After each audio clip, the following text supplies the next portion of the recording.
Hello students, welcome to the Agnij online classes. और आज की क्लास में हम आगे बढ़ाएंगे क्लास 12 बिजनेस स्टडीज़ का chapter financial management. So students, very short answer type questions पे अब हम पहुंच गए हैं क्वेश्चन 36 में। आइए देखते हैं।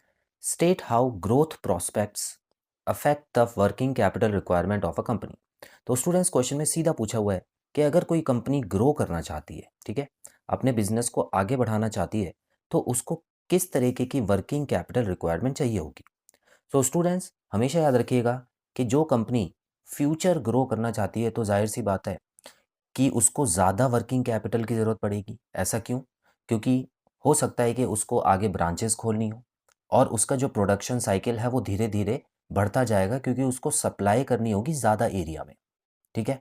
और अगर वो डाइवर्सिफाई करना चाहती है अपना प्रोडक्ट, तो उसकी फिक्स्ड कैपिटल रिक्वायरमेंट और वर्किंग कैपिटल रिक्वायरमेंट दोनों ही बढ़ेगी, क्योंकि उसको नई मशीन्स खरीदनी होंगी और नई तरीके के प्रोडक्ट्स बनाने होंगे। तो ऐसे में स्टूडेंट्स, उसका वर्किंग साइकिल या ऑपरेटिंग साइकिल जो होता है और इन्वेंट्री जो होती है वो ज़्यादा समय तक उसको बनाने के लिए समय चाहिए होगा। तो इसके लिए वर्किंग कैपिटल रिक्वायरमेंट ज़्यादा चाहिए होगी। तो सिंपल आंसर देना है इसका आपको। The firms which have sufficient possibilities of growth prospects in future require more working capital। ठीक है। और इसका वाइस वर्सा भी आप लिख सकते हैं, however for companies with less growth prospects less working capital is needed. ठीक है। तो जो कंपनी ग्रो नहीं करना चाहती है आगे, तो वो क्या कर सकती है, वर्किंग कैपिटल अपना कम भी रख सकती है, क्योंकि ऑलरेडी ग्रो कर चुकी है। अब उसको बस उन्हीं कस्टमर्स तक सामान पहुंचाना है जो ऑलरेडी उनके बन चुके हैं, वो और आगे अपना सप्लाई नहीं करना चाहती है। ठीक है। तो ऐसे में आपको इस चीज़ को ध्यान में रखना है। क्वेश्चन 37 पढ़ेंगे स्टूडेंट्स। तो क्वेश्चन में लिखा है what is meant by trading on equity. बड़ा ही सिंपल क्वेश्चन है और इंपॉर्टेंट है। देखिए, एग्जाम में जब ऐसा क्वेश्चन आ जाता है तो क्या होता है, कंफ्यूज हो जाते हैं आप कि ये कहाँ पढ़ा था हम लोगों ने। तो ट्रेडिंग ऑन इक्विटी का मतलब क्या है? सिंपल सा मतलब है स्टूडेंट्स, देखिए, हमने कैपिटल स्ट्रक्चर में पढ़ा है ना, डेट अपॉन इक्विटी। तो हमने ये भी पढ़ा है स्टूडेंट्स कि अगर कंपनी के सही पोजीशन में है बेसिकली उस समय, ठीक है, तो इसका मतलब है कि अगर रिटर्न ऑन इन्वेस्टमेंट जो है वो कॉस्ट ऑफ डेट से ज़्यादा है, मतलब प्रॉफिट ज़्यादा हो रहा है, तो ऐसे में कंपनी डेट और ले सकती है मार्केट से। इसमें क्या होता है, जब भी उधार लेती है मार्केट से, तो हालांकि उसके ऊपर फिक्स्ड फाइनेंशियल चीज़ें आ जाती हैं जो कि उसको देनी पड़ेंगी, लेकिन अर्निंग पर शेयर बढ़ जाता है इक्विटी शेयर होल्डर्स का। ठीक है, ये हमने न्यूमेरिकल्स में अच्छे से समझा था।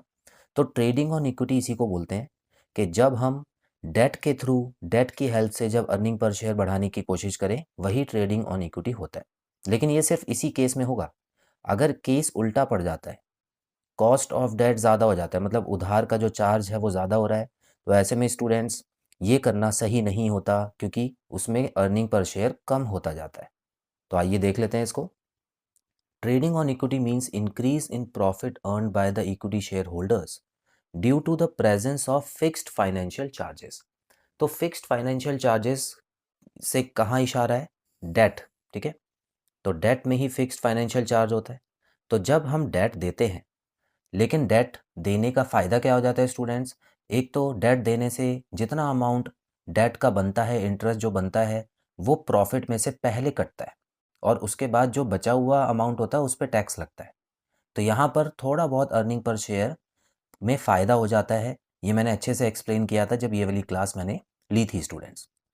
तो यही वजह है ट्रेडिंग ऑन इक्विटी जो है इससे फ़ायदा पहुँचता है इक्विटी शेयर होल्डर्स को। चलिए क्वेश्चन 38 पे आएंगे स्टूडेंट्स। तो यहाँ पे आप देख सकते हैं, इस क्वेश्चन में आपको दिया है how does technical upgradation affect the fixed capital requirement of an organisation state. तो हमको पता है स्टूडेंट, देखिए, टेक्नोलॉजी अपग्रेडेशन मतलब क्या होता है कि आपको नई टेक्नोलॉजी के साथ आगे बढ़ना है।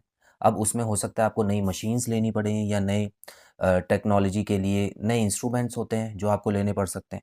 तो ऐसे में आपकी फिक्स्ड कैपिटल रिक्वायरमेंट बढ़ेगी, है ना। मशीन्स क्या होता है, फिक्स्ड कैपिटल में ही तो आता है।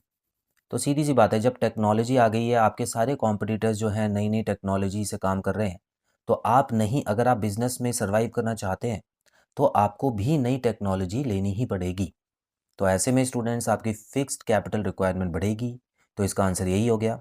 technology upgradation affects the fixed capital requirement of an organization as industries where assets become obsolete sooner require higher fixed capital to purchase such assets। तो जब कोई भी टेक्नोलॉजी ऑब्सोलीट हो जाती है, मतलब पुरानी हो जाती है, तो ऐसे में नई टेक्नोलॉजी की ज़रूरत पड़ती है और उसको खरीदने के लिए, एसेट्स को खरीदने के लिए हमको फिक्स कैपिटल चाहिए होती है। सो स्टूडेंट्स, आई होप आज जितने भी क्वेश्चन किए आपको अच्छे से समझ आए। आज की क्लास में इतना ही। बहुत जल्द मिलते हैं अगली क्लास में नए क्वेश्चन के साथ। Till then, bye bye.